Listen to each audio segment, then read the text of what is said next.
British ग्रामसभा राजराजेश नामदेवच्या श्रवणावांच्या अलकेचा BKB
ఈ సమయంలో విచ్చేసినటువంటి అతిథులతో జ్యోతి ప్రజ్వలన కార్యక్రమం నిర్వహించిన తదుపరి అయ్యంకి వెంకటరమణయ్య గారికి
గంగానయానికి వచ్చే విద్యార్థుల చదువు పట్ల తాళూరి రవీంద్రబాబు గారు రచించి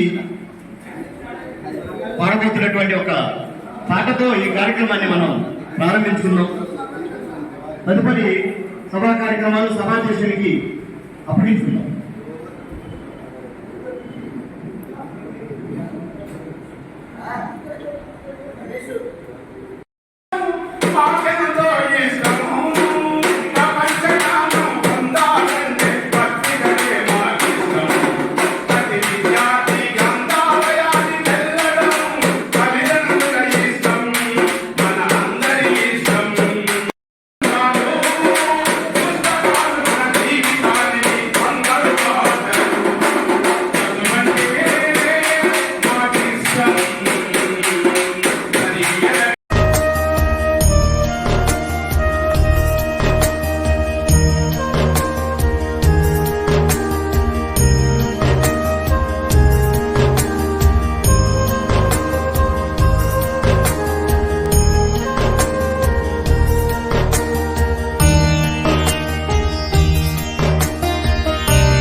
ఏదంటే ఎన్ని పనులైపు చూసుకున్న తర్వాత నైట్ ఇంటికి వెళ్ళిన తర్వాత ఒక గంట సేపు పుస్తక పఠనం చేస్తారు. అది చాలా అందరూ ఇంటికి వెళ్తారు. సాయంత్రం మాత్రం ఇంటికి వెళ్ళి పరామర్శిస్తూ గట్టిగా గుర్తుండేది. ఆ గొంతు ఆ టైంలో మాట్లాడేవాడు, అంత ఉత్తేజపరిచేవాడు. ఏంటంటే రాష్ట్రం ఇట్లా ఇంటిపోతుంది, ఇంత రోజుకి ఇలా తెలంగాణ ఎందుకు ఇలా ఇంటిపోతుంది, మనతో కలిసి ఉంటే బాగుంటుంది. చాలా సార్లు చూసేవాడు. నేను చాలా ఇన్స్పైర్ అయ్యి ఉండిపోతాను ఆ విధంగా మాట్లాడుతున్నాను. కాబట్టి అందరి కోసం మీరు అడిగేది 200 మందికి మైక్ లేకుండా చెప్పలేకపోతే నువ్వే నాయకుడు. అందుకని అటువంటి ఇబ్బంది ఏం లేదు. ఈ మొత్తం ఇంకో పక్క సమావేశం హాల్లో కూడా వినపడుతుంది. మీరు అడ్మిషన్ పే చేయండి. అందుకనే లేదు, మీరు మిగతా జిల్లాల నుంచి వచ్చారు, మిగతా అన్ని జిల్లాల నుంచి వచ్చారు, ఎంతో కష్టపడి వచ్చారు, సెలవు పెట్టుకుని వచ్చారు, ఇంకోటి చేస్తూ వచ్చారు. మీరు ఎందుకు వచ్చారు? ఈ కార్యక్రమాన్ని జయప్రదం చేసుకోవడానికి వచ్చారు, అంతే కదా. అందరికి మీ సమస్యల గురించి చర్చించుకోవడానికి వచ్చారు. ఈ కార్యక్రమానికి గౌరవ అతిథిగా, ముఖ్య అతిథిగా అన్నగారు గోల్కొండ కోటేశ్వరరావు గారు, చైర్మన్, జిల్లా గ్రంథాలయ సంస్థల పరిషత్ చైర్మన్ గారు వచ్చారు.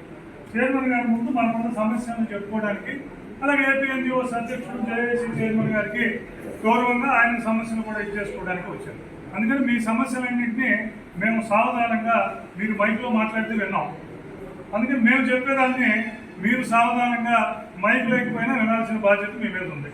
అందుకని మీ సభాధ్యక్షుడు రాంబాబు గారు, జిల్లా గ్రంథాలయ సంస్థ ఉద్యోగుల రాష్ట్ర సంఘ అధ్యక్షుడు, అలాగే ముఖ్య అతిథి నేను చెప్పిన అన్నగారు, నాకు ఎంతో సన్నిహితులు, ఆత్మీయులు.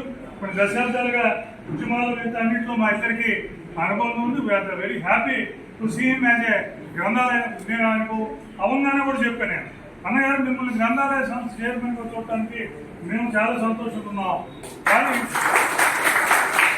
కానీ ఆయన ఫిజికల్ హ్యాండిక్యాప్లు, దివ్యాంగులు వాటి మీద ఆయన చేసే కృషి ఇదంతా నాకు తెలుసు కాబట్టి అందులో అయితే ఇంకా ఆయన కొట్టిన పిండి, అందుకే నువ్వు అనుకునేవాళ్ళని. అట్లాగే వేదిక మీద ఉన్న మరి మీ బాబుజీ గారు అందరికీ కూడా ఏపీఎన్జిఓస్ అసోసియేషన్ పక్షాన, జేఏసీ పక్షాన ముందుగా శుభాభినందనలు తెలియజేస్తున్నాను. ఇందాక మా కామ్రేడ్ మాట్లాడుతున్నాడు, సాగర్ గారికి ఎన్ని సంఘాలు, ఎన్ని వేల మంది, లక్షల మంది, ఎంతమంది ఉన్నా జిల్లా గ్రంథాలయ సంస్థలు అంటే మొత్తం ఎక్కువ. కారణం ఏంటంటే ఇవాళ చెప్తున్న మాట, గత 25 సంవత్సరాల నుంచి నేను మీ ఇంట్లో ఎన్నో మీటింగ్స్ అటెండ్ అయి ఉంటాను. కారణం ఏంటంటే నేను మొట్టమొదటి గ్రంథాలయ పాఠకుని.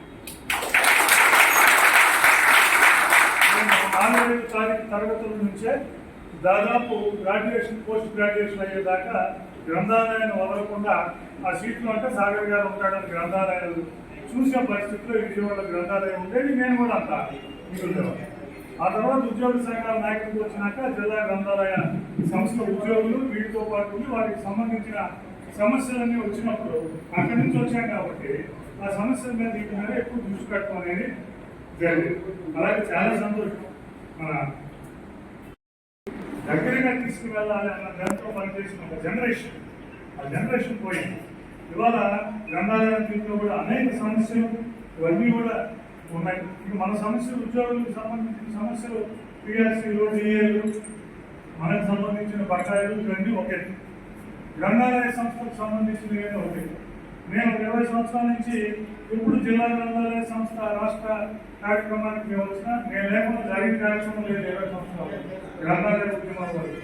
ఎందుకంటే నేను ఎంత ఉన్న ఏ కార్యక్రమం అయినా నేను దాని నాకున్న మనసుతో ఎక్కువ వచ్చేవాడు. అందుకని ఆ దాంట్లో వచ్చాను. నన్ను అడిగేది, సార్ హెల్త్ కార్డు కావాలి, 010 కావాలి, మిగతా చిన్న చిన్న సమస్యలు అన్నీ చెప్తున్నారు. హెల్త్ కార్డు 2013-14 హెల్త్ కార్డు మీద ఇష్యూ జరుగుతున్నప్పుడు మేము స్టేట్ కమిటీ లక్ష్యాబాద్లో మేము మెంబర్స్ ఉన్నాం. ఆ ఉన్నప్పుడు ఆ కమిటీ పెట్టినప్పుడు ఆ కమిటీలో గ్రంథాలయం లేదు. అందుకని ఆ డెసిషన్ తీసుకోవాలని చెప్పి అప్పుడు కిరణ్ కుమార్ రెడ్డి గారు ముఖ్యమంత్రి, ఆ తర్వాత చంద్రబాబు నాయుడు గారు వచ్చారు. ఆ సమయంలో మినిట్స్ అప్పటికప్పుడు మనం ఫోన్ చేసి ఇచ్చేస్తే మీరు అసలు లేదని మీ ప్రపోజలే రాలేదు అందులోకి, హైదరాబాద్ మీరు ప్రపోజలే లేదు అందులోకి. మరి మనం ఒకసారి సీఎంకి ఇచ్చారని ఎన్ని చేసాం, మరి లేదని చెప్పి అప్పటికప్పుడు నేను ఆ ప్రపోజల్ తెప్పించి పెట్టి మీటింగ్లోనే గ్రంథాలయ సంస్థలో కూడా క్యాష్లెస్ హెల్త్ కార్డ్స్ ఇంట్రడ్యూస్ చేస్తుంది గవర్నమెంట్. ఆ ఇంట్రడ్యూస్ చేసినప్పుడు గ్రంథాలయాలు కూడా క్యాష్లెస్ హెల్త్ కార్డ్స్ ఇంట్రడ్యూస్ చేయాలని చెప్పి ఫస్ట్ ఆ గవర్నమెంట్ ఒక రిజర్వేషన్ జిల్లా గ్రంథాలయ సంస్థ చైర్మన్ మేము వస్తాం. మీరు చైర్మన్గా ఉండగానే దీనికి సంబంధించి మీరు అడుగుతున్నారు లేదు చేస్తాం కాదు. మీరు అడగకముందు 3 నెలల ముందే మేము ఇద్దరం దీని మీద మాట్లాడుకున్నాం. మాట్లాడుకున్నప్పుడు చెప్పాం, సార్ గ్రంథాలయ సంస్థకి లైబ్రరీ సెస్ మనకి వస్తుంది, మున్సిపల్ కార్పొరేషన్ నుంచి అన్ని చోట్ల సెస్ కడుతున్నారు, కట్టించుకుంటున్నారు. కట్టకంటే ఏ ప్లాన్ పెట్టాలన్నా సెస్. ఆ డబ్బు డైరెక్ట్గా గ్రంథాలయం హ్యాడ్లోకి వచ్చేస్తే మనం బుక్స్ కొనాలన్నా, రెనోవేట్ చేసుకోవాలన్నా, ఉద్యోగులు జీతాలు ఇవ్వాలన్నా, ఎక్కువ పని చేయాలన్నా ఉంటుంది. లేని పక్షంలో వెళ్ళి గవర్నమెంట్కి ఎప్పటికప్పుడు 10 ఉంటే 20 ఉంది, 30 ఉంటే జీతాలు ఇవ్వండి, గ్రాంట్లు ఇవ్వండి, ఇవన్నీ చేయాల్సిన పరిస్థితి. అందుకని అందుకని మీ ఆధ్వర్యంలో ఒక పని చేయించుకుంటే స్వయం సమృద్ధి గ్రంథాలయానికి వస్తుంది. చాలా సమస్యలకి చెప్పి నేను ఉద్యోగుల తరఫున, మా అందరి తరఫున, యాస ఉద్యోగ సంఘాల నాయకుడిగా చేసే చైర్మన్గా, అలా యాసే పాఠకుడిగా కూడా నేను నా కృషి నేను చేస్తానన్న గారు మీరు ప్రపోజల్ పెట్టినట్టు తప్పకుండా సాగాను. మీరు వచ్చిన మనం ముందుకెళ్తారో దాన్ని కూడా తీసుకెళ్తాను. ఇప్పుడు మేము మున్సిపల్ మినిస్టర్ గారిని కూడా అడగదలుచుకున్నాం. మున్సిపల్ శాఖ మంత్రులు గౌరవనీయులు నారాయణ గారు, ఆయన కూడా అడగదలుచుకున్నాం.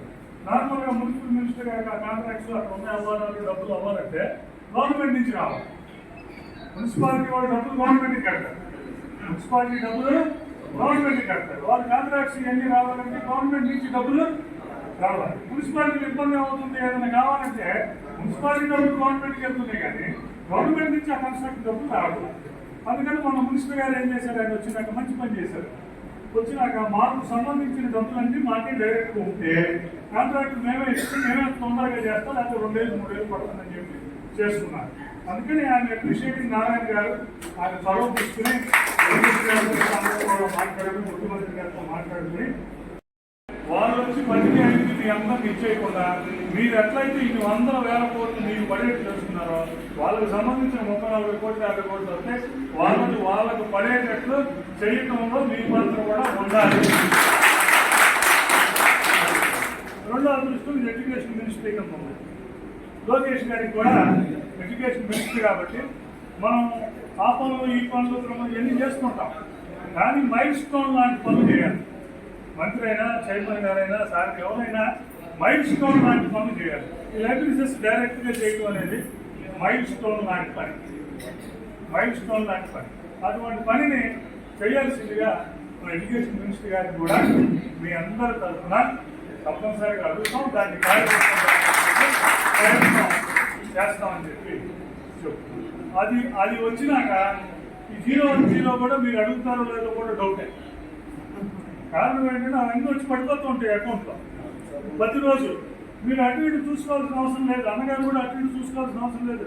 బుక్స్ అంటే కొనేస్తారు, ఇంకోటి అంటే కలుపుతారు. అందులో ఎంత పడుతుందో చూసుకుని మీ పెన్షన్ జీతాలు పక్కన పెట్టి మిగతా అంతా లైబ్రరీకి డెవలప్ చేసుకోవడానికి ఉంటుంది. నాగర్ గారు మీ రెగ్యులర్ దాంట్లో ఇదివరకంటే 70 ఏళ్ళ నుంచి మనకి పెన్షన్ అన్ని మరుసటి రోజు వచ్చి జీపీఎఫ్ ఏపీసీఎల్ మరుసటి రోజు వచ్చాయి. కరెంట్ బిల్లు ఇవాళ పెడితే రేపు పొద్దునికి వచ్చేది.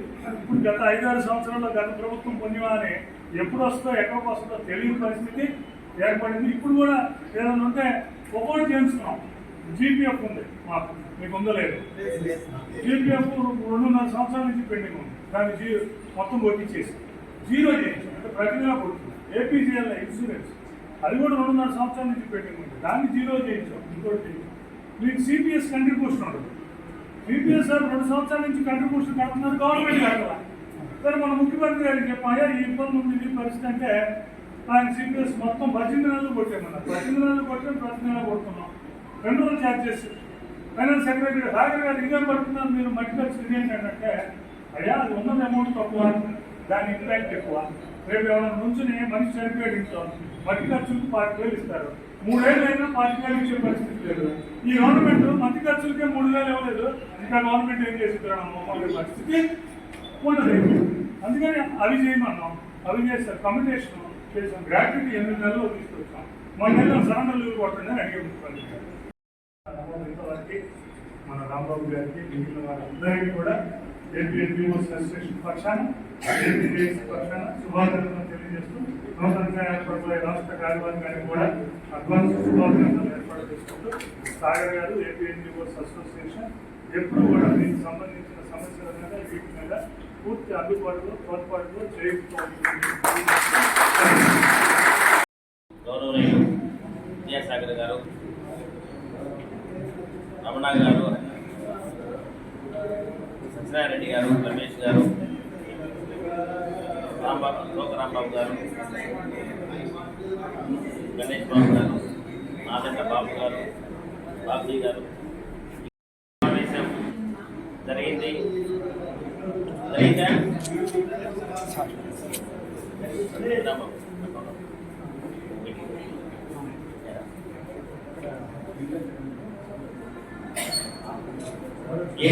ఏది ఏమైనప్పటికీ కూడా మీరు ఏదైతే సమస్యల్ని మా సోదరులు విద్యాసాగర్ గారు ఏదైతే చెప్పారో వాటన్నిటిని కూడా తప్పకుండా ప్రభుత్వంలో మాట్లాడి త్వరలోనే మీకు తీపి కబురు వినిపిస్తాను. డైరెక్ట్గా ఏది చెస్ ఉందో ఆ చెస్ని గ్రంథాలయ సంస్థ అకౌంట్లో పడే విధంగా త్వరలో ప్రకటన కూడా చేపిస్తాను. ఎందుకంటే నేను దివ్యాంగుల కార్పొరేషన్లో కూడా మీకన్నా అనేక సమస్యలు ఉండేవి. వారికి దాదాపుగా 20 సంవత్సరాల పిఆర్సీ ఉండేది కాదు. అటువంటిది నేను ముఖ్యమంత్రి గారితో మాట్లాడి ఆ ఉద్యోగుల యొక్క పరిస్థితులను, వాళ్ళు 20 సంవత్సరాల నుంచి పిఆర్సీ లేకుండా పనిచేస్తున్నారంటే నాకే అంత బాధ కలిగి నేను కూడా వాళ్ళ ఒకటిగా ముఖ్యమంత్రి గారికి చెప్పి ముఖ్యమంత్రి గారిని ఒప్పించి 20 సంవత్సరాల పిఆర్సీని ఒకేసారి ఇప్పించినటువంటి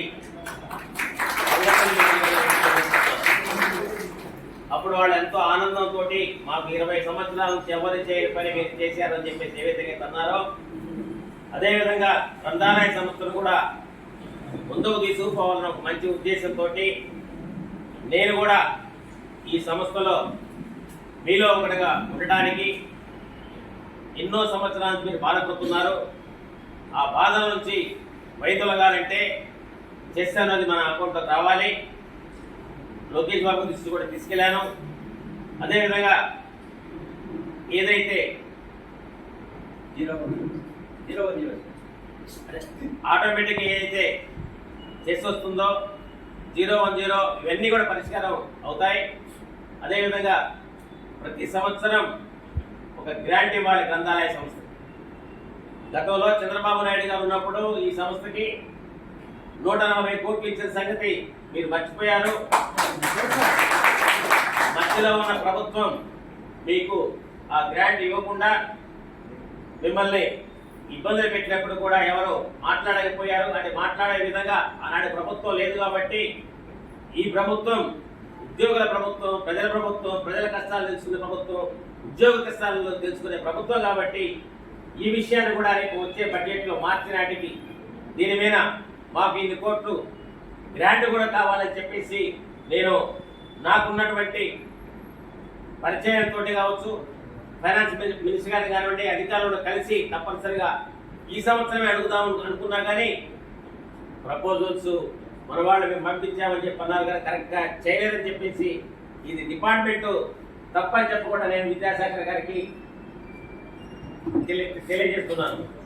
మనం ఏదైతే గ్రాంట్ ఉందో గ్రాంట్ ఇవ్వాలి. అదేవిధంగా గ్రంథాలయాన్ని అభివృద్ధి చేయాలంటే చెస్ కూడా రావాలని చెప్పి తెలియజేస్తా ఉన్నాను. నేను ఈ రోజున విదేశాలకు వెళ్ళాను, 36 రోజులు వెళ్ళాను. 36 రోజుల్లో నేను అనేక గ్రంథాలయాల దగ్గర కూడా వెళ్ళాను. గ్రంథాలయాలు బ్రహ్మాండంగా పనిచేస్తున్నాయి ఇక్కడ విదేశాల్లో. పాఠకులు గ్రంథాలయాలకు చదువుకుంటున్నారు, పుస్తకాలు తీసుకెళ్తున్నారు. అక్కడ ప్రభుత్వం కూడా గ్రంథాలయాన్ని అభివృద్ధి చేయడానికి అనేక రకాలుగా డిజిటలైజ్ చేసినప్పటికీ కూడా పుస్తకాలను కూడా కొనసాగిస్తున్నారు. నేను వర్జీనియా అట్లాంటా గ్రంథాలయంలో వెళ్ళినప్పుడు అక్కడ మన తెలుగు పుస్తకాలు కూడా ఉంటాం.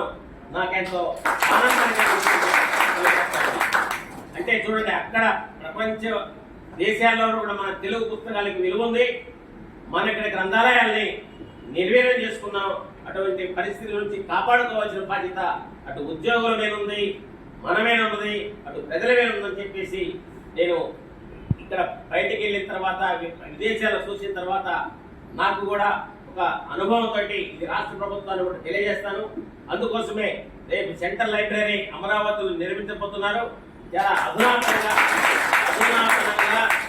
ఎప్పుడు ఎక్కడ లేని విధంగా మనం ఉమ్మడి రాష్ట్రంలో దానికన్నా కూడా ఏదైతే ఇతర దేశాల్లో ఉంటుందో ఆ విధమైనటువంటి టెక్నాలజీ తోటి నిర్మించాలని చెప్పేసి నేను ప్రభుత్వం దృష్టి కూడా తీసుకుపోతాను. ఆ విధంగా చేస్తారని కూడా, ఎందుకంటే మన విద్యాశాఖ మంత్రి గారు లోకేష్ బాబు గారు, మన ముఖ్యమంత్రి గారు మొట్టమొదటగా మంత్రిగా ఉన్నప్పుడు ఈ గ్రంథాలయ శాఖకి వారు మంత్రిగా పనిచేశారు.